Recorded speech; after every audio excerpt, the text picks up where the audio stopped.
Greetings, St. Thomas the Apostle Faith Community. Come to you today on September 1st. So we're already into September. August is now a memory, and we're already in St. Thomas the Apostle School. I know is already into their third week, and many other schools are up and running now too. Just a few weeks from now, religious education will be beginning, and we're looking forward to our youth ministry kickoff. And this weekend, of course, is a very important weekend, as we have the first weekend of our September, and we'll be focusing in on some certain, as we've been doing, focusing on different ministries of the parish. We had our ministry fair last weekend. Thanks to all who stopped by for that, and certainly all those who helped make it happen.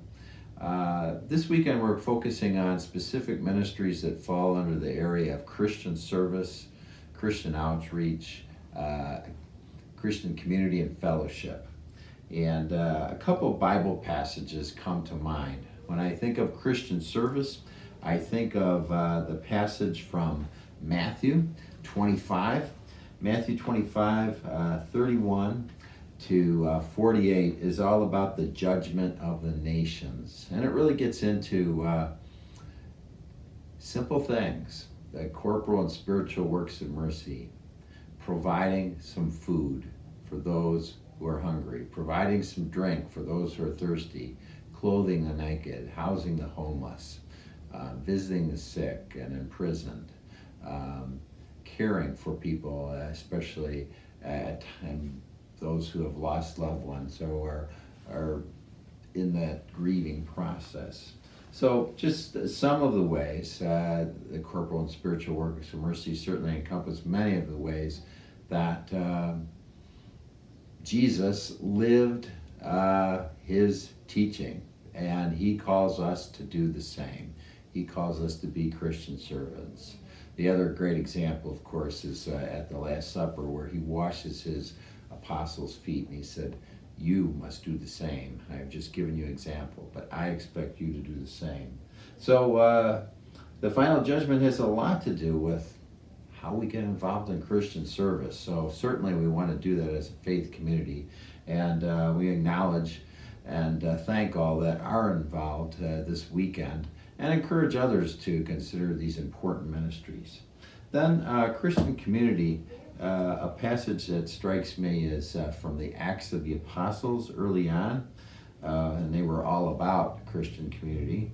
But in Acts 4, actually it is, right at the beginning of Acts 4, verse 32, the community of believers was of one heart and mind, and no one claimed that any of his possessions was his own, but they held everything in common.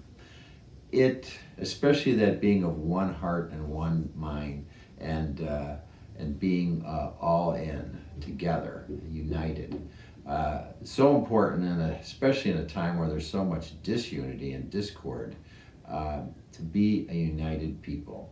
Not that the early apostles agreed on everything, not that we agree on everything, but still to be united in Christ. So those are the ministries that fall under those categories we're going to highlight this weekend.